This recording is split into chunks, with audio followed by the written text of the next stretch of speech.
Audio Jungle.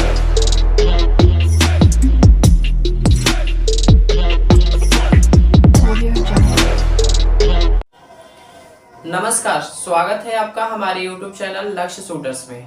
मैं लक्ष्य आप सभी का अपने YouTube चैनल में स्वागत करता हूं।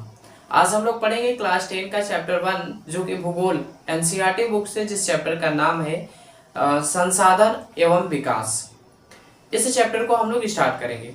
आपसे रिक्वेस्ट रहेगा कि हमारी वीडियोस अगर आपको अच्छी लगती है तो प्लीज़ हमारे जो YouTube चैनल है उसे सब्सक्राइब कर लें और हमारी वीडियोस को प्लीज़ लाइक कर दें। तो चलिए हम लोग सबसे पहले देखते हैं चैप्टर का नाम। जैसे कि हम लोग हर चैप्टर में चैप्टर का नाम फर्स्ट देखते हैं, तो एक चीज मैं बता दूं, इसमें जब स्टार्टिंग करते हैं तो चैप्टर का नाम है संसाधन एवं विकास। तो सबसे पहला तो प्रश्न उठता है कि भैया संसाधन किसको कहा जाता है। तो मैं अगर आम बोलचाल की भाषा से यूज करूं तो मैं बता दूं आपको कि संसाधन का मतलब होता है जो हमारी आवश्यकताओं की पूर्ति करता है, वही हमारा संसाधन कहलाता है। अर्थात इससे आपको पता चल गया होगा कि हमारे वातावरण में जो भी उपलब्ध वस्तुएं हैं जो कि मानव की मतलब कह सकते हैं कि किसी काम के लिए यूज होती हैं या फिर एक दूसरे की यूज होती हैं, तो उसी को हम लोग संसाधन कहते हैं। एक प्रश्न खड़ा होता है, आप कह सकते हो कि सर या फिर भैया क्या मानव एक संसाधन है? तो मैं कहूंगा बिल्कुल मानव एक संसाधन है। अब तो कहेंगे कि सर आपने कहा कि इन्वायरमेंट में उपलब्ध अर्थात पर्यावरण में उपलब्ध वस्तुओं को आपने संसाधन कहा, तो फिर मानव को संसाधन क्यों कह दिया? देखो, जब तक मानव, एक चीज बता दूं, संसाधन आपका तभी हो सकता है जबकि आपके पास कुछ ना कुछ कह सकते हैं स्किल हो। यानी कि मानव को तभी आप संसाधन मानोगे जबकि वो आपकी आवश्यकता को पूर्ति करता हो। जस्ट लाइक फॉर एग्जांपल, जैसे अगर आप एक टीचर से पढ़ाई करते हो तो वो आपका एक संसाधन है, अगर वो न रहे तो आप पढ़ाई नहीं कर पाओगे। ठीक है, तो ये हमने कह दिया कि जब व्यक्ति के पास या फिर किसी के भी पास या फिर हमारे पर्यावरण में जो भी उपलब्ध वस्तुएं हैं उनमें या तो स्किल होना चाहिए या फिर मतलब कुछ ना कुछ वर्क रहना चाहिए जिससे कि हमारी आवश्यकताओं को पूर्ति करें, वही हमारा संसाधन कहलाता है। और अब कहेंगे सर विकास क्या है? विकास का मतलब होता है उसी संसाधन को हम लोग जब विकसित करते हैं अर्थात मतलब डेवलपमेंट करते हैं या फिर कह लो आम बोलचाल में कि हम लोग उसको बढ़ाते हैं, तो वही हमारा विकास कहलाता है। आपको घर में कहा जाता है आपके पास 1 रुपया, 1 रुपये को आप 10 रुपया बना दो तो वो आपका विकास हो गया। लेकिन अगर वही 1 रुपया आपने नष्ट कर दिया, डिस्ट्रॉय कर दिया, तो वो आपका लॉस हो गया। तो चलिए हम लोग ऑन द बोर्ड और देखते हैं अपने चैप्टर्स को स्टार्ट करते हैं। हमने देखिए चैप्टर का नाम है संसाधन एवं विकास और संसाधन एवं विकास पे हमने चर्चा कर दिया। अब देखो हमने सबसे पहला टॉपिक लिखा हुआ है संसाधन। हमारे पर्यावरण में उपलब्ध हर वस्तु संसाधन कहलाता है। यस, हमने आपको एकदम नॉर्मली कह दिया कि हमारे पर्यावरण में अर्थात इन्वायरमेंट में उपलब्ध all available things are called resource and Hindi बोले तो संसाधन। अर्थात इंग्लिश में इसी का नाम क्या होता है? रिसोर्स होता है। ठीक है, और हिंदी बोले तो संसाधन होता है। ठीक है, अगला देखो, अगला मैंने लिखा कि जिसका इस्तेमाल हम अपनी आवश्यकताओं की पूर्ति के लिए करते हैं। यानी कि हर चीज का इस्तेमाल, हर चीज का उपयोग अगर हम अपनी आवश्यकता के लिए करते हैं तो वही भैया हमारा क्या कहलाएगा? संसाधन कहलाएगा। ठीक उसी तरीके से मैंने कहा जैसे कि मानव एक संसाधन ही है। कैसे भैया? अगर मानव मान लो डॉक्टर है तो भैया वो संसाधन है, टीचर है तो वो संसाधन है, या फिर कुछ ना कुछ वो काम कर रहा है यानी उसके पास क्या हो? स्किल हो, एजुकेशन हो, तो वो आपका क्या कहलाएगा? संसाधन कहलाएगा। अभी फिलहाल मानिए आप क्या कर रहे हो? आप मोबाइल से वीडियोस देख रहे हो। ठीक है, मतलब अभी आप पढ़ाई कर रहे हो, तो ये जो मोबाइल आपका है जिससे लिखोगे, कलम आपका है जिसपे लिख रहे हो, जो कॉपी आपका है, वो सभी हमारे क्या है? संसाधन है। आगे देखो, संसाधन, संसाधन बेसिकली 3 चीजों पे डिपेंड हो जाता है। प्रौद्योगिकी अर्थात इंग्लिश बोले तो टेक्नोलॉजी, साथ साथ में सांस्कृतिक या फिर कल्चरल या फिर कह लीजिए आर्थिक संभव रूप से, मतलब पैसा रुपया भी होना चाहिए, उसी के हिसाब से आप कोई भी काम संसाधन के लिए भी करते हो। जैसे आपको पता होगा कि कुछ लोग होते हैं जो कि मतलब अलग अलग कंपनियों के अलग अलग वैरायटी के मोबाइल फोन लिए रहते हैं, तो भाई उनके पास जैसे जैसे पैसा रहता है उसके हिसाब से सब लोग अपना मोबाइल या फिर मतलब कह लीजिए किसी चीज का इस्तेमाल करते हैं। वही मैंने यहाँ पे थर्ड पॉइंट में लिखा है आर्थिक संभव रूप से, मतलब जितना उनके पास संभव हो सकता है आर्थिक मतलब पैसा का, उतना उनके पास रहता है। अब देखो यहाँ पे मैंने एक डायग्राम से आपको मतलब कह सकते हैं समझाने की कोशिश की है, जैसे बीच में रख दिया मानव। अब मानव क्या करेगा भैया, इन तीनों चीज पे डिपेंड हो जाता है। कैसे, तो ये क्या करता है कि भौतिक पर्यावरण प्रकृति में भी जो सामान्य होती है या फिर जो भी रिसोर्स मिलता है, जो भी संसाधन मिलता है, इसका ये क्या करता है, उपभोग करता है। अब तो भैया कहोगे सर उपभोग भी बता दो कि उपभोग क्या चीज है। उपभोग का मतलब कुछ खास नहीं, जिस चीजवा का हम लोग उपयोग करते हैं अर्थात जिसका यूज करते हो वही आपका क्या कहलाता है, उपभोग कहलाता है। आप क्या हो, उपभोग कर रहे हो, उसका मतलब यूज कर रहे हो, तो वो हो गया उपभोग। ठीक है। अब देखो मानव फिर क्या करेगा, एक संस्थाएं बना सकता है जिसको इंग्लिश में इंस्टीट्यूट कहते हो। इंस्टीट्यूट में जैसे कि मान लो स्कूल बना दिया, पार्क बना दिया या फिर मंदिर बना दिया, और भी कोई चीजें, कई चीजों को कह सकते हैं आप बना दिया। ठीक है। अब देखो एक प्रश्न खड़ा हुआ कि भौतिक भी हो गया यानी कि प्राकृतिक भी हो गया, संस्थाएं भी हो गई, लेकिन एक चीज बताओ, जब उसके पास टेक्नोलॉजी रहेगा तभी करेगा या फिर अपने से कर देगा। तो आप कहोगे सर टेक्नोलॉजी भी होना चाहिए, तो उसके पास प्रौद्योगिकी भी रहेगा तभी इन चीजों को कर सकता है। अर्थात अगर दूसरी भाषा में जैसे मान लो प्रौद्योगिकी के बारे में अगर डिफाइन करूं, तो जैसे मान लो कि आपके कभी मतलब आपको ऐसा लगा कि हमारे घरों में क्या है, सोना है। ठीक है। आपने क्या किया कि कम से कम 70 लाख रुपया लगा दिया आपको सोना ढूंढने में, मतलब कि एक्स्ट्रा कह सकते हैं कि ढूंढने में, खोजने में उसको 70 लाख रुपए खर्च कर दिया। अब बाद में आपको पता चला जब पूरा खोद गए, मतलब कि पूरा मशीन वगैरह सब चीज, मतलब एकदम लास्ट कह सकते हैं कि लास्ट में आपको पता चला कि 25,000 यानी कि 25,000 का आपको सोना मिला। अब आपको तो घाटा लग गया। क्यों भैया घाटा लग गया, कहे कि इसलिए घाटा लग गया क्योंकि ये आपके पास टेक्नोलॉजी नहीं थी जिससे कि आप पता लगा सको पहले कि वहां पे सोना था, कितना था या फिर नहीं था। ठीक है। तो यानी कि हमें सबसे पहले रिसोर्स के साथ साथ, संसाधन के साथ साथ हमें टेक्नोलॉजी भी होना जरूरी है। ठीक है। मतलब कि हमारे पास प्रौद्योगिकी चीजें भी रहनी चाहिए। आई होप, मुझे आशा है आप लोग को यहाँ तक क्लियर होगा। आपसे एक रिक्वेस्ट रहेगा, अगर आपको हमारी वीडियोस अच्छी लगती है तो हमारे चैनल को सब्सक्राइब जरूर कर लीजिएगा। ठीक है। तो चलते हैं, हम लोग आगे बढ़ते हैं। चलिए तो देखते हैं इस स्लाइड पे हम लोग संसाधन के प्रकार यानी कि संसाधन के कितने प्रकार होते हैं। तो सबसे पहले तो हम लोग इन पे डिटेल से चर्चा करेंगे। उनसे पहले मैं बता दूं कि कितने प्रकार के संसाधन होते हैं और फिर उनमें कितने मतलब ब्रॉडली टाइप कर सकते हैं। ठीक है।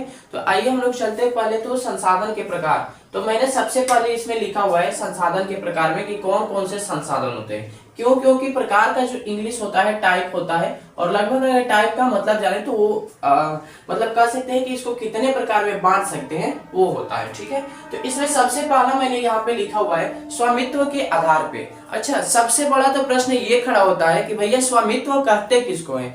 तो स्वामित्व का मतलब होता है मालिक, यानी कि मालिकाना हक, जिसके जिस संसाधन पे मालिकाना हक हो उसको हम लोग स्वामित्व के आधार पे कहते हैं। तो भाई ये कितने मतलब टाइप में होते हैं, तो ये होते हैं हमारे व्यक्तिगत संसाधन, दूसरा हो जाता है सामुदायिक संसाधन, तीसरा हो जाते हैं राष्ट्रीय संसाधन, और लास्ट हो जाता है अंतरराष्ट्रीय संसाधन। यानी कि अगर मैं बात करूं आपसे कि स्वामित्व के आधार पे कितने संसाधन होते हैं, तो देयर आर 4 टाइप। कौन कौन से, तो हमारे हो जाएंगे व्यक्तिगत संसाधन, दूसरा सामुदायिक संसाधन, तीसरा राष्ट्रीय संसाधन और चौथा अंतरराष्ट्रीय संसाधन। ये हमारे होते हैं स्वामित्व के आधार पे संसाधन के प्रकार। दूसरा संसाधन के प्रकार आते हैं उत्पत्ति के आधार पे, यानी इसको हम लोग कह सकते हैं ओरिजिन के आधार पे। ओरिजिन का मतलब जो उत्पत्ति हमारे पर्यावरण में होती है उसके आधार पे।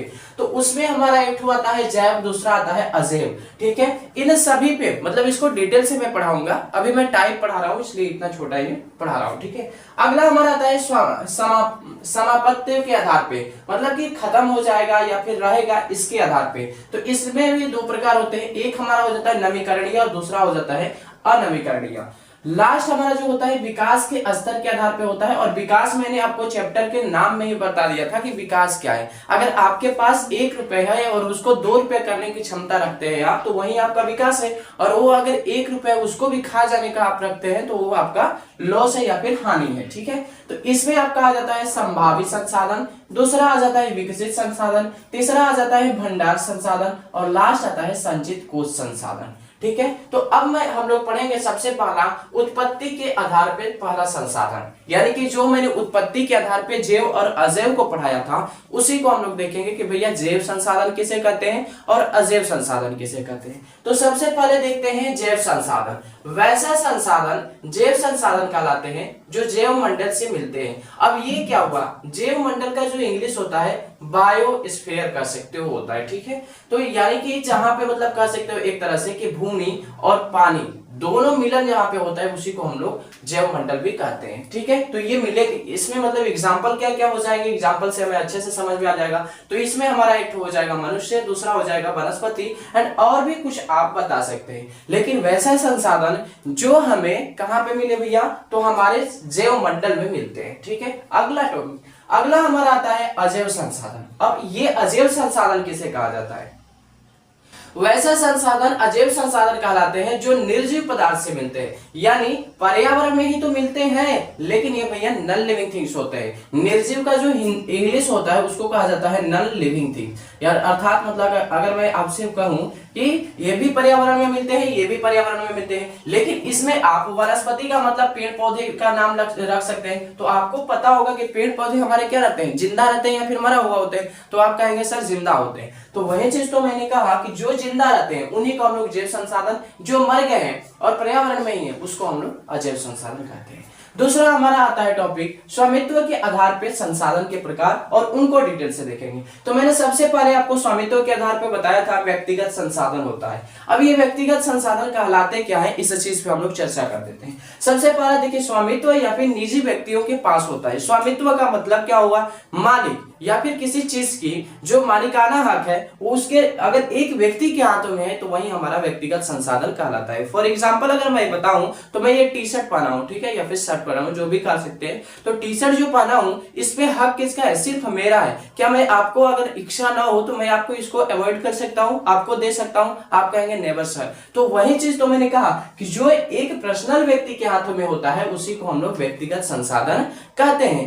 दूसरा आता है हमारा सामुदायिक संसाधन, यानी इनका जो हक होगा, इनका जो मतलब कह सकते हैं कि मालिक होंगे, वो पूरा या तो स्वामित्व यानी कि समुदाय के हाथ में होगा या फिर कह सकते हैं समाज के हाथ में होगा। अब कहोगे सर इसका एग्जांपल बता दीजिए, इसका भी मैं बता दिया, इसका तो मैंने टी शर्ट से लेकर एग्जांपल बता दिया था। लेकिन मैं अगर बता दूं तुमको कि ये जो होता है स्वामित्व समुदाय या फिर समाज के पास वाला, तो इसमें आपका आ जाता है चारागाह, या फिर आप जहां पे मतलब ये लोग को मरने के बाद मतलब ले जाया जाता है, जिसको आप लोग बोलते होंगे, जहां पे मतलब कि लाश वगैरह को ढका जाता है, तो वो हमारा किस में आ जाएगा, सामुदायिक या फिर समाज के पास वाला, या फिर कह लीजिए सामुदायिक संसाधन के अंतर्गत आ जाता है।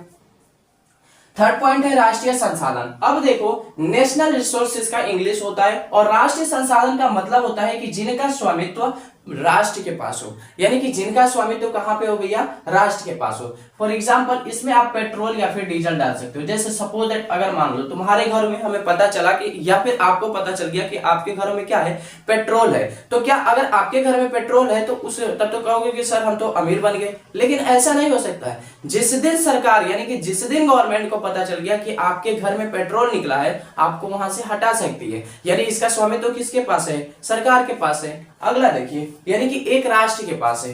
अगला हमारा आता है अंतरराष्ट्रीय संसाधन या फिर इंटरनेशनल रिसोर्स। अब देखिए, जिनका नियंत्रण अंतरराष्ट्रीय संस्थाओं द्वारा किया जाता है, यानी जिस रिसोर्स पे जो कैप्चरिंग किया जाता है इंटरनेशनल तरीके से किया जाता है या फिर इंटरनेशनल किया जाता है, उसी को हम लोग अंतरराष्ट्रीय संसाधन का नाम देते हैं। इसमें क्या आ जाएगा, आपको बता दें कि जैसे मान लीजिए एक समुद्री इलाका होता है, उसमें कहा जाता है 240 नॉटिकल माइल से अगर ज्यादा आप दूर पे चले जाते हैं तो वहां पे नियंत्रण अंतरराष्ट्रीय के कब्जे में आ जाता है। यानी कि इसका अगर कहेंगे सर अंतरराष्ट्रीय संसाधन तो ऐसे मतलब देशों में तो मिल नहीं सकता, तो कहां पर मिलेगा, ये जो इलाका होता है बेसिकली समुद्र के लिए होता है या फिर कह लीजिए महासागरों के लिए होता है। ठीक है, आई होप, मुझे आशा है कि आप लोग को यहाँ तक अच्छे से समझ में आ गया होगा। अगर समझ में अच्छे से आता है तो आप हमारे जो चैनल है उसे सब्सक्राइब कर लीजिएगा, हमारे बेल आइकन को प्रेस कर लीजिएगा ताकि आपको और भी वीडियोस जा सके। ठीक है, तो आते हैं हम लोग नेक्स्ट स्लाइड पे, क्योंकि ये हमारा भर गया है।